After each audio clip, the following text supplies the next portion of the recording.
말씀을 찾아보겠습니다.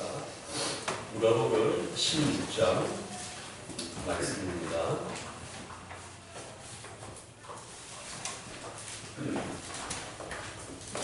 누가복음 16장 1절부터 9절. 누가복음 16장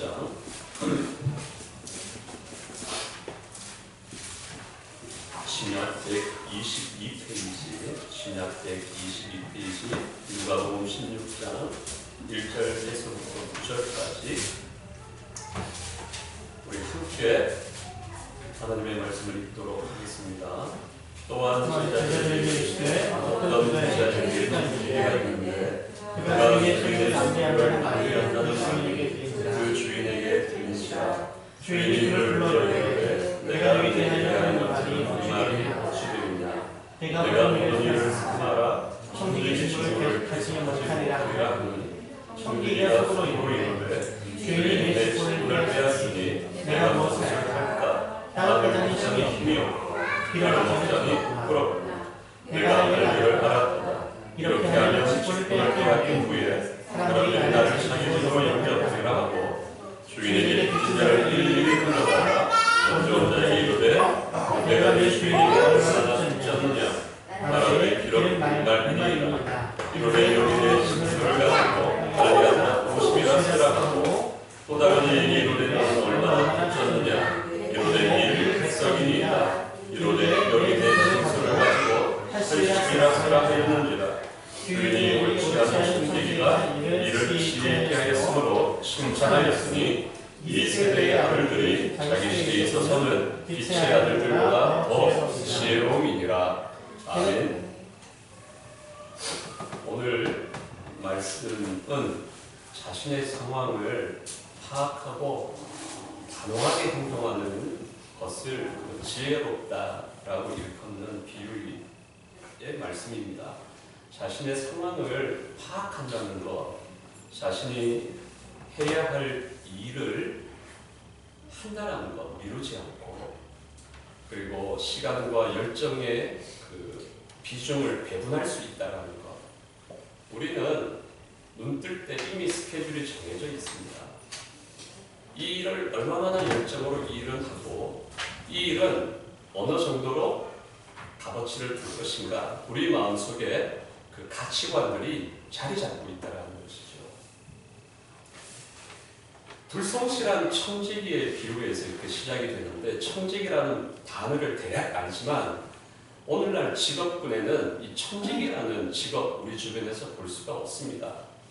근데 청지기가 오늘날로 굳이 비유를 하면 그 월급 사장, 월급을 받는 사장, 오너는 아닌데 오너 일가가 그 회사를 경영하기 위한 모든 재량권은 1위만 월급 받는 사장, 이렇게 이해를 하면 본문의 말씀에 가깝다라고 생각을 합니다.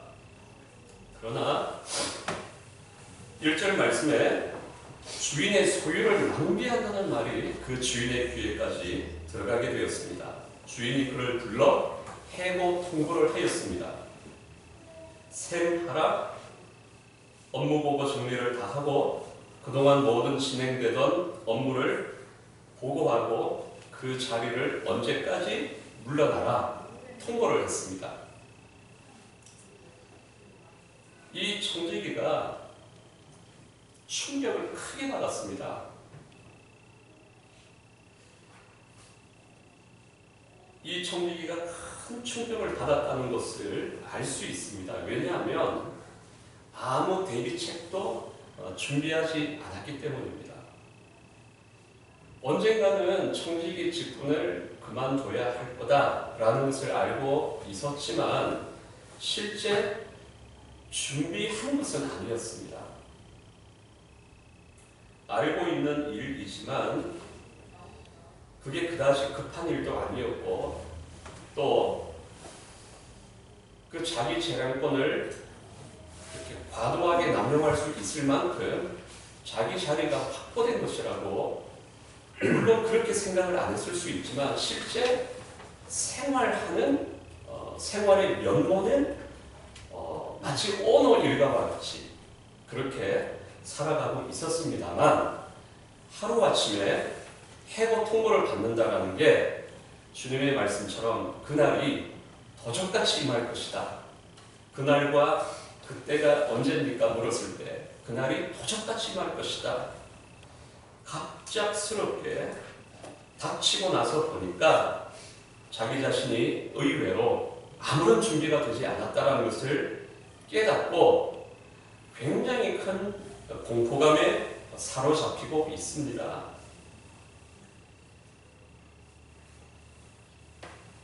3절 말씀을 읽어보시죠. 청지기가 속으로 이르되 주인이 내 직분을 빼앗으니 내가 무엇을 할까? 땅을 붙자니 힘이 없고 이로부터니 부끄럽구나. 속으로 이루되라고 말씀했습니다. 속으로. 우리 속에 깊이가 층층이 있죠. 어떤 충격을 받을 때도 충격을 받는 깊이가 있죠. 절대 잊지 못하는 시간이 지나도.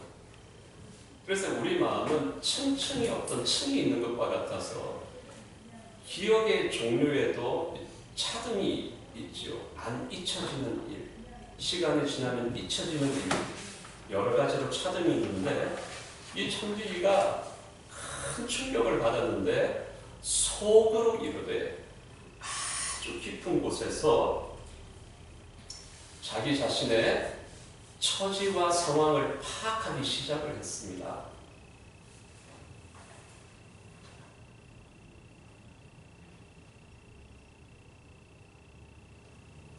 잠언 말씀에 생명의 근원되는 마음을 지켜라 라고 했습니다.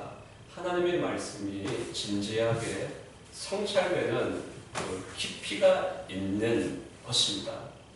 그래서 그 깊이까지 도달하지 못하고 우연찮게 또는 어떤 자리에 있었기 때문에 또 어떤 강요되는 자리에 있었기 때문에 누군가가 또 강요했기 때문에 할 수 없이 어떤 생각을 할 때 그 생각은 마음의 깊은 곳까지 도달하지 못한다는 것을 압니다. 우리 마음은 신기하기 때문에 자발적인 마음으로 정말 깊은 곳에서 자발적인 동기가 생겨날 때 자기 상황을 진지하게 성찰하고 내가 정말 어떻게 살아가야 할까? 많은 시간을 아까워하지 않고 급한 마음도 내려놓고 그 일에 집중하는 것이 사람일 것입니다. 마태복음 13장에는 좋은 땅의 비유가 나오는 것을 아마도 들으셨을 겁니다.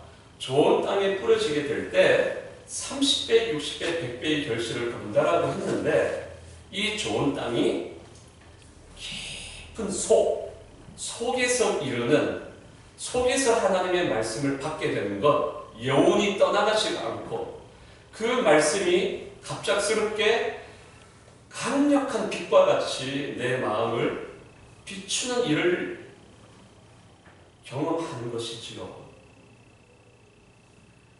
마음으로 믿어 의에 이르고 입으로 시인하여 구원에 이르느니라. 마음으로 믿어. 이 마음 역시 같은 읽었던 3절 말씀의 속으로 이르되 속에서 이르는 것들인 것이지요. 제가 그리스도인들 중에서 몇몇 사람들의 행실을 볼 때에 그들의 속의 깊이, 얼마나 깊은 깊이가 있는가를 볼 때가 종종 있었습니다. 제가 그 예전에 삼풍백화점 근처에서 선교 훈련을 받을 때 또 들려드리지만 안 들은 것처럼 들어주시고, 캐나다의 어떤 카운티, 캐나다의 카운티라는 이 어떤 그 행정단위가 있더라고요. 어떤 카운티의 부서장, 경찰 부서장인 사람이, 제가 풀네임은 기억하지 못하지만 제임스 선생님이 휴가를 내서 자기 비행기값 자기가 치르고 이제 선교사가 될 사람들, 그리고 안식년이 되어서 또 선교 훈련을 더 받으려는 선교사님들에게 영어 교육을 하기 위해서 온 사람 중에 제임스가 있었습니다. 우리 담임 선생님이었습니다. 그 저녁 시간에 이 한반이 많지 않아서 많아야 7명 선생님까지 합쳐서 그래서 한 6, 7명 되는 사람들이 테이블로 모여서 저는 우리 선생님이 제임스이기 때문에 제임스와 더불어 밥을 먹고 있는데 TV에서 저녁 뉴스 시간인데 이제 삼풍백화점 붕괴, 가스 폭발 추정 이렇게 자막이 뜨는 거예요. 그 자막이 뜨기 전에 우리가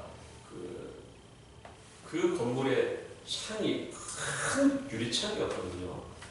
근데 그 바깥에 광경이 이상한 광경이 있었습니다. 하늘이 아주 반짝반짝 하는 거예요. 그게 뭔지 나중에 알았습니다. 삼풍백화점이 유리로 되어 있는 건물이었죠. 유리가 많았거든요. 와, 무너내지면서 유리가 공중에 높은 곳에 비산되는 게 햇볕에 비치면서 반짝반짝 비쳤거든요. 근데 갑자기 한 10분, 20분 지났는데 온 국가기관은 다 출동을 했어요. 사이렌 소리 끊임없이 이어지고 바로 근처이기 때문에 뛰어갔어요. 그런 와중에 제임스 선생님의 제가 얼굴 표정을 보게 됐는데 아직까지 그때가 벌써요 20년 딱 20년 됐습니다. 그때 95년 94년도에 일어나잖아요. 그 얼굴 표정이 제가 안 잊혀집니다. 그때 보았던 광경이 제 속에 새겨졌기 때문에 그 광경이 안 잊혀지는 거예요. 제임스가 얼굴이 경련이 일어나는데 실룩실룩 이렇게 얼굴에 경련이 일어나면서 굉장히 애를 쓰면서 눈물을 참는 거예요. 전혀 모르는 사람들이 이 붕괴사고로 얼마나 많이 죽었을까. 그 중에 예수님을 믿지 못하는 사람들이 있는데 눈물을 참지 못하고 그게 가능할까요? 제가 왜 그게 충격이었겠습니까? 제 마음은 그런 충격이 안 생겼기 때문에 제가 충격이었습니다.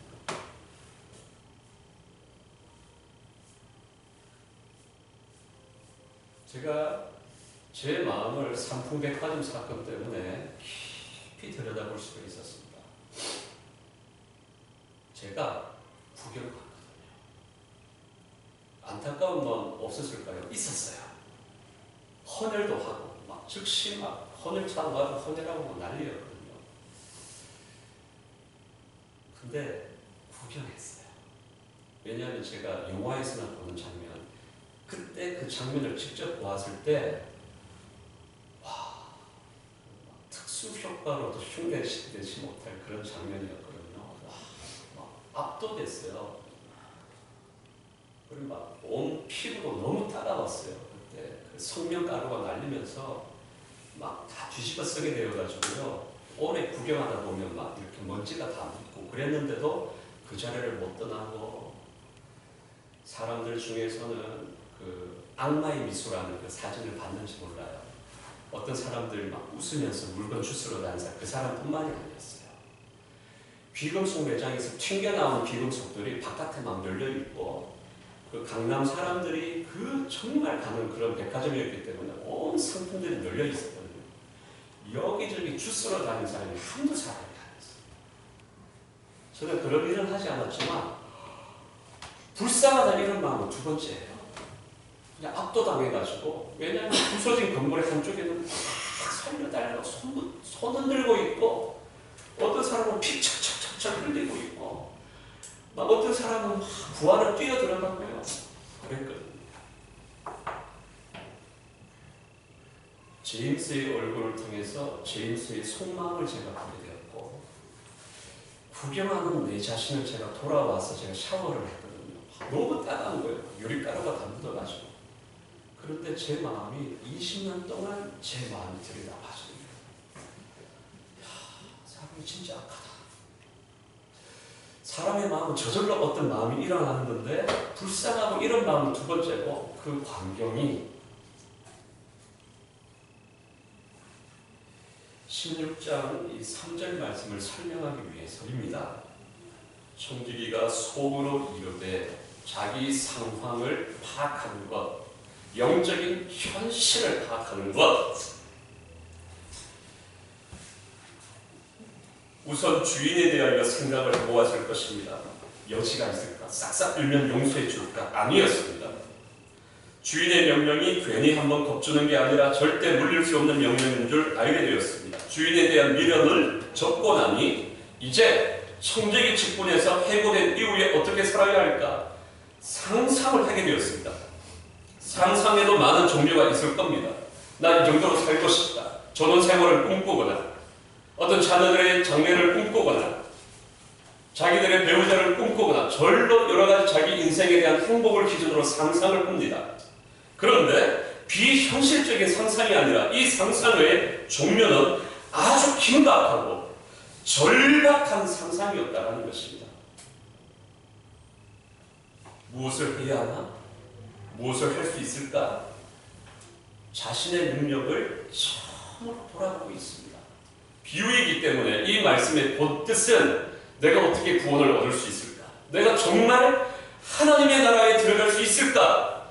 내가 구원을 받았을까? 내가 정말 죄인인가? 아주 절박하게 실제로 어떤 하나님의 말씀에 대해서 진지하게 성찰하기 시작했다는 것입니다. 이 상상이 아주 직접적인 상상이었기 때문에 3절 말씀을 보니까 빌어먹자. 부끄럽구나. 빌어먹는 것까지 상상이 가더라는 거죠.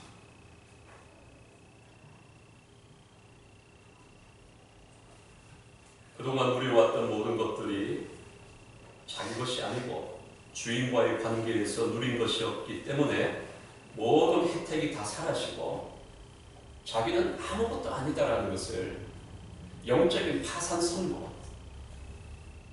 경험을 하게 된 것입니다. 이처럼 청지기가 긴급한 마음과 절박한 마음으로 자신의 상황을 돌아보는 일이 지혜의 출발점이었습니다. 첫 번째는 상황에 대한 분명한 인식이 생겼고, 나 잘렸구나, 해고되었구나. 그 다음 뒤따른 생각, 뒤따른 행동 때문에 예수님께서 이 사람을 지혜롭다라고 말씀을 하신 것입니다. 누구든지 절박하고 긴급한 마음으로 자신을 돌아볼 수 있는데 그것 때문에 지혜롭다 말씀하신 것이 아니고 이후에 뒤따르는 행동 때문에 이 사람의 어떤 한 면이 복음의 어떤 특정한 복음의 성격을 잘 설명하고 있으므로 지혜롭다 예수님이 말씀해 주셨습니다. 어떤 행동 때문입니까? 4절과 5절 말씀 때문입니다. 2절 말씀을 읽어보시죠. 내가 할 일을 알았도다. 이렇게 하면 직분을 빼앗긴 후에 사람들이 나를 자기 집으로 영접하리라 하고 주인에게 빚진 자를 일일이 불러다가 먼저 본 자에게 이르되 내가 내 주인에게 얼마나 빚졌느냐. 내가 내 할 일을 알았도다. 정말 우리가 내 할 일을 아는 사람들일까요? 우리가 누구든지 공평하게 24시간을 쓰고 큰 질병이 없으면 많은 사람들이 평균 수명에 근접하거나 좀 더 살거나 비슷하게 살아가는데 정말 우리가 하나님의 자녀로서 어디서 와서 어디로 가는지 알고 우리가 살아가고 있을까? 라는 질문이 뒤따를 것입니다. 내가 내 할 일을 알았도다. 믿음을 따라 행동했습니다. 그 믿음이 어떤 믿음입니까? 지금 누리고 있는 모든 것들이 조금 있으면 빼앗긴다는 것입니다. 사람이 한 번 죽는 것은 정해진 것이요 그 이후에는 하나님의 심판이 도래하고 있다는 그 믿음이 직접적인 실제적인 믿음이 되는 거예요. 오늘 말씀을 준비하다가 하나님 말씀을 준비하다가 제가 한 집사님이 떠올랐습니다. 이영경 집사님이라는 분인데 다른 교회에서 만났던 분인데 이 집사님은 일 중독자였어요. 가정이 힘드냐? 그렇지가 않아요. 가정이 상당히 부유합니다. 집도 여러 채가 있어요. 그런데 이 집사님은 스스로 일 중독자라고 할 만큼 돈 때문이라기보다는 일 자체에 큰 보람과 애정을 느끼고 살아가는 사람이었습니다. 그런데 위암이 걸렸어요. 그래서 위에 4분의 3 이상을 절제했습니다. 항암 치료를 하던 중에 제가 교구 식구로 만나게 되었습니다. 그런데 이 집사님이 이런 여정 가운데 예수님을 깊이 인격적으로 만나면서 삶이 크게 변화되었습니다. 예배를 사모하는데 이분이 항암 치료를 하고 있기 때문에 항상 의사의 지시에 철저하게 순종하고 아주 FM으로 항암 치료를 하는 거예요. 많은 사람이 있는데 가지 마라. 마스크를 항상 쓰고 다닙니다. 예배를 어디서 드리냐? 3층의 유아실, 밀폐된 유리방 그 안에서 예배 드리는 거예요. 항상 마스크를 쓰고. 근데 제가 부목사로 있었을 당시에 예배 안내를 본당에서 하다가 보니까 아니 이럴 수가. 그 집사님이 항상 3층에서 예배 드리고 있는 것을 알고 있었는데 그럴 수밖에 없는 건강의 상황을 알고 있었는데 1층에서 예배 드리는 거예요. 저도 깜짝 놀라고 집사님이 저를 보더니 깜짝 놀라면서 저에게 말을 건네는데 목사님 의사가 이제 1층에서 예배 드리도록 된대요. 그러면서 하는 말이 3층에서 1층으로 오는데 3년 걸렸더라고요. 사람이 자기 건강에 대한 실제적인 지식만 자기가 그걸 깨달아도 얼마나 다급하고 절박하게 살아가는지 모릅니다. 그 집사님이 예배드리는 3층은 어린아이들이 드리는 곳이기도 하지만 시각한 사람들이 곧장가는 곳이 있어요. 그 예배 자리가 늘 모자랐거든요. 그러니까 서서 예배 드릴 수 없으니까 거기에 눈치 보이지만 꾸역꾸역 가서 예배 드리는 곳이었습니다. 다른 사람들은 늦게 와서 지각해서 묘화실에서 예배 드리거나 했는데 그 집사님의 마음은 항상 1층에서 예배하고 싶어. 정말 저 성도들 가운데 이 마스크를 벗고 찬양하고 싶어. 마스크를 벗고 말씀을 읽고 싶어. 마스크를 벗고 기도하고 싶어. 항상 마스크를 쓰고 있는 거예요. 예배드리고 싶어하는 1층에서 예배드리고 싶어하는 마음이 불과 같았는데 3층에서 1층 쪼로로 내려가면 1분도 안 걸리는 그 거리에 내려가는데 3년이 걸린 것입니다. 우리가 자기 건강을 얼마나 잘 살핍니까? 의사의 진단을 받으면 얼마나 먹는 것, 먹지 않는 것도 구별합니까? 해라 하지 말라라는 것 철저하게 구별합니다. 남편의 건강에 좋지 않으면 아내가 식사를 준비하는 모든 식사의 자세가 달라집니다. 남편에게 잔소리를 합니다. 절대로 먹지 마라 그럽니다. 당신 오늘 외식을 하더라도 회식을 하더라도 뭐 먹으면 안 된다라고 합니다. 담배를 끊으라고 합니다. 예수님께서 천지의 기상은 분별할 줄 알면서 왜 예수 그리스도의 이 표적은 분별하지 못하느냐 말씀을 하신 것입니다. 죽음 자체만 생각을 해도 한 번 죽는 것은 정해진 것이라고 했습니다. 이 죽음의 문제가 가까이 다가오면 얼마나 우리 삶에 큰 변화가 일어납니까? 잔소리 안 합니다. 자녀에게 큰 문제가 일어났던 부모님들 어떻습니까?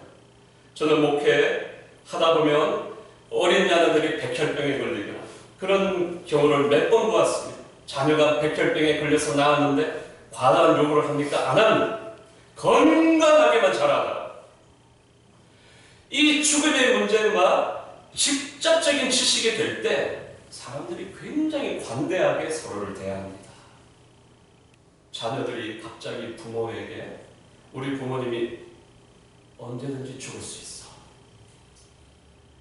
갑자기 이 지식이 자기의 실제적인 지식이 되었을 때 자녀가 달라집니다.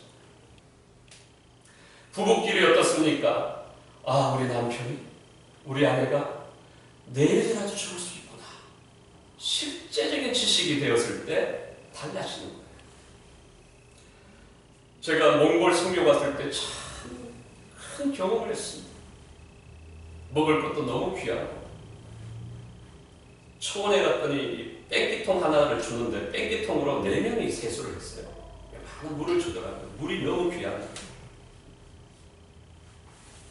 뭐 이런저런 일을 경험하면서 갔다 와서 이런 말씀 죄송하지만 똥을 쌌는데 휴지를 한 칸을 잘라가지고요 뒤처리를 했어요. 우리나라에 와서 상당 시간 동안 너무 큰 충격을 받았어요. 물질에 있어서 너무 우리 부유하게 산다.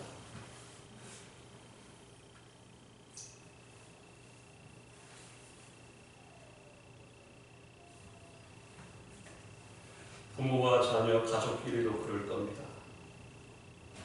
아, 진짜 죽을 수 있구나. 그러면은 영원토록 천국의 직분이 계속될 것처럼, 영원토록 우리 가족이 계속 살아갈 수 있을 것처럼 그런 마음이 있을 때 어떻습니까? 저도 그렇지요. 저도 남편인데 아내를 막 고치고 잔소리는 끝이 없어요. 다른 사람에게 요구를 많이 합니다. 그런데 가끔 이제 적정 수명에 이르지 못하고 돌아가신 분들, 전 장례를 한 100번 정도 제가 진례를 한 것 같아요. 100번 진례하지만은 보통 2-3번은 예배 드리니까 장례 예배를 한 300번은 드렸던 것 같아요. 한 번 장례 예배를 치르고 돌아오면 관대해져요. 정말 죽는구나. 정말 죽는구나. 시체를 얼마나 많이 봤는지 몰라요. 염할 때. 정말 죽는구나. 우리가 예수를 안 믿어도 사람이 진짜 죽는구나 이 지식이 다가오면은 한때 잠깐 사람의 마음이 열리는 거예요. 미국의 쌍둥이 빌딩이 무너졌을 때 테러로 말미암아 말입니다. 타임즈에 났어요. 6개월 동안 미국의 교회들이 가득 찬 거예요. 빈자리가 없이. 왜 그랬겠습니까? 믿음 때문은 아니에요. 사람들이 인생 무상을 느낀 거예요. 저렇게 높은 빌딩이 한 방에 무너지는 게 인생처럼 비유로 받아들여져가지고 사람은 정말 죽는구나. 사람은 정말 죽는구나. 이 지식이 너무 직접적인 지식이 되어서 안 가던 교회를 가기 시작한 거예요. 그런데 6개월이 지나니까 요요 현상. 다 썰물처럼 빠져나갔어요. 우리가 인생의 경각심을 받는 영역이 어디입니까? 히브리서 말씀에 한 번 죽는 것은 사람에게 정해진 것이다. 사람들이 정말 죽는구나라는 것을 경험할 때 사람이 바뀌더라고요. 제가 직장 다닐 때 진짜 과장님 중에 한 분이 한량이 있었어요. 한량. 잡기에 강하고 노는 거, 술 마시고 치와자 너무 좋아하는 사람이 있었는데 이 사람이 죽음에 대한 것을 한번 어떤 모종일로 경험하게 됐어요. 사람이 바뀌더라고요. 예수님을 안 믿는 사람인데 어느 날 출근을 하는데 개량 한복을 입고 출근하기 시작하는 거예요. 그 당시에 개량 한복 귀했는데. 그리고 갑자기 채식주의자가 됐어요. 철저한 채식주의자.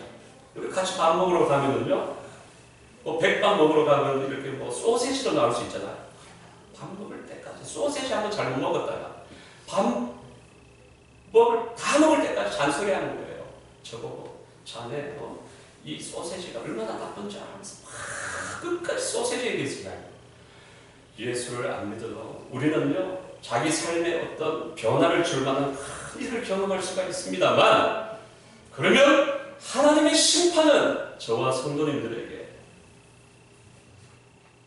어떤 의미가 있습니까? 심판을 실제로 믿게 된다면 성도의 삶이 얼마나 급박하고 진지하게 살아가겠습니까? 이 사람이 했던 일을 보십시오. 자기 소유가 아닌데 자기 것처럼 베풀면서 삽니다. 사실 우리 것, 내 것이 있나요? 욥의 고백처럼 붉은 몸으로 왔다가 빈 몸으로 돌아간다. 적신으로 왔음에 아무것도 없이 발가벗어서 가는 것이죠. 정말 우리께 아무것도 없어요. 내가 노력해서 벌었다 생각하지만 아무것도 없어. 제가 이번에 교육관 빌리면서 성도들이 귀한 헌금이 월세로 지출되는 게 제가 아까웠어요. 사실 막 집주인 생각하면 약이 오르는 거예요. 그런데 아까워할 일이 아니고 이 말씀이 생각이 났습니다. 내가 내 할 일을 알았도다. 사람이 한 번 죽는 것이 정해진 것이고 어린 사람들이든지 늙은 사람들이든지 하나님께서 심판하시는 심판대 앞에서 우리를 지금 기다리고 있다라는 말입니다. 이 지식을 갖다가 곰곰이 생각할수록 때때로 하나님께서 은혜를 주셔서 그러면 어떻게 살아야 할까 생각하니 어린 성도님들을 어릴 때부터 하나님의 말씀으로 양육해야 하는 일을 조금 더 아까운 일로 생각해서는 안 되겠다. 너무나 귀한 일이다라는 생각이 들게 된 거예요. 뿐만 아니라 생각이 계속해서 미치는데 그래, 교회가 건물 가져서 문제가 생기는구나. 그래서 갑자기 막 생각이 산만리까지 펼쳐지는 거예요. 이 땅의 모든 교회들이 월세, 건물에서 월세 살아야 된다 이런 생각까지 했습니다. 다 자기 건물에 있으니까 문제가 생기는 거예요. 교회가 다 청지기처럼 생각하는 거예요. 다 내 거라고 생각하는 교회가. 그래서 문제가 생기는 거예요. 교회가 돈이 있으니까 문제가 생기는 거예요. 그래서 치기 어린 상상인지는 모르지만 이 땅의 교회들이 다 자기 부동산을 팔고 돈 아깝다고 생각하지 말고 월세 생활하면은 도리어 마음에 그 가난함이 유지가 될 수 있겠구나 그런 생각도 했습니다. 요한복음 20장 말씀에서는 부활하신 주님께서 이런 말씀을 주셨습니다. 너희에게 평강이 있을지어다. 아버지께서 나를 보내신 것 같이 나도 너희를 보내노라. 이 말씀을 하시고 그들을 향하사 숨을 내쉬며 이르시되 성령을 받으라. 너희가 누구의 죄든지 사하면 사하여질 것이요 누구의 죄든지 그대로 두면 그대로 있으리라. 이 말씀이 오늘 말씀의 해설인 거예요. 오늘 주인에게 빚진 사람들을 불렀습니다. 사실은 이 세상 모든 사람들은 죄를 지었음에 하나님의 영광에 이르지 못합니다. 이 세상 사람들은 하나님께 죄를 지은 거예요. 그런데 이 사람들을 불러서 마치 자기의 소유인 것처럼 여기 앉아서 내 증서를 가지고 빨리 앉아 50이라 써라. 내 증서를 가지고 80이라 써라. 내가 마치 용서할 권리가 있는 것처럼 용서를 하는 거예요.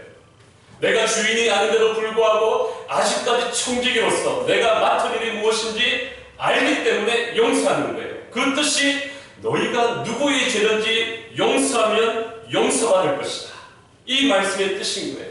교회가 어떤 일을 해야 하는가? 죄인들을 향하여 어떤 마음을 가져야 하는가?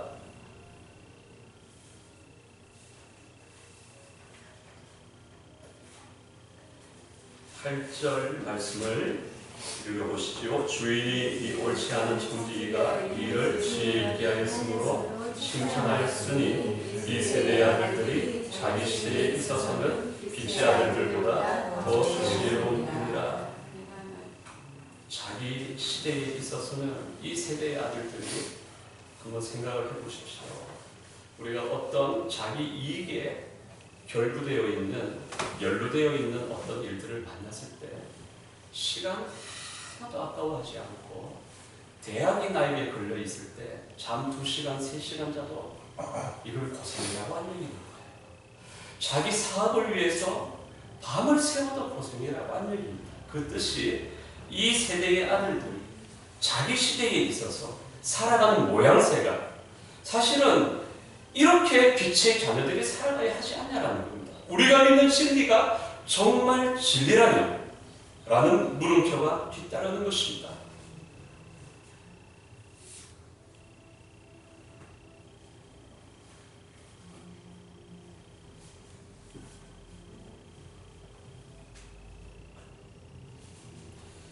이제 말씀을 이 질문을 드리면서 마치려고 합니다.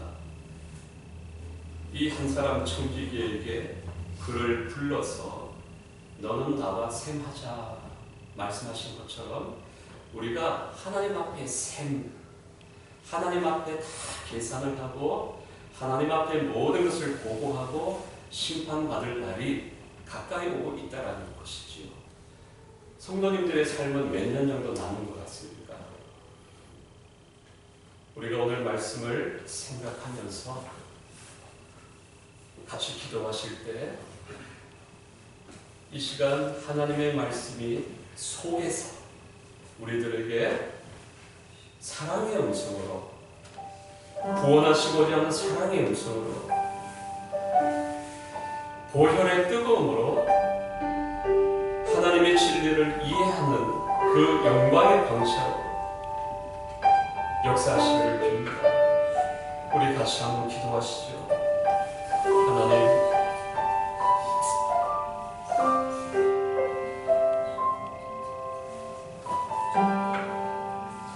하나님, 습관적으로 기도를 했던 죽어가는 영혼, 얼마나 많은 기회, 얼마나 많은 시간을 할애해서 죽어가는 영혼, 그렇게 기도를 했으나 내 마음속에 이 청대기가 받은 충격과도 같이 하나님의 말씀이 과연 나의 마음속에 새겨져 있는가? 지혜 있다라고 말씀하신 것이 하나님의 말씀을 한 번 보고 돌이켜서 잊어버리는 삶이 아니라 그 행함을 보고 지혜 있다 말씀하신 것처럼 아버지, 행함과 진실함으로 주님의 말씀을 순종할 수 있도록 하나님의 영광의 방채가 어두운 곳을 비추어 주시어 하나님이 계신 것을 보게 하시옵고 하나님의 음성을 들려주시어 주의 음성을 듣는 기쁨을, 하나님의 선하심을 맛보아 알게 하옵시고 주님이 우리에게 주시는 말씀이 우리에게 재앙을 주려 하심이 아니요 미래와 소망을 주려 하심을 우리가 고백하기를 원합니다. 하나님의 말씀이 몽해가 아니요 하나님의 말씀이 도리어 쉽고 가벼운 게 아니라 그리스도 예수의 은혜와 진리로 자유함을 얻어서 내가 내 할 일을 알았도다. 우리가 우리 인생의 비중의 문제와 시간의 문제와 기울이는 노력의 문제와 이 모든 것들에 우리 하나님의 성령께서 자유케 하여 주시고 새 무대가 되게 하여 주시옵소서. 예수님의 이름으로 기도합니다. 아멘. 우리 찬송가 우리 391장 찬송드립니다.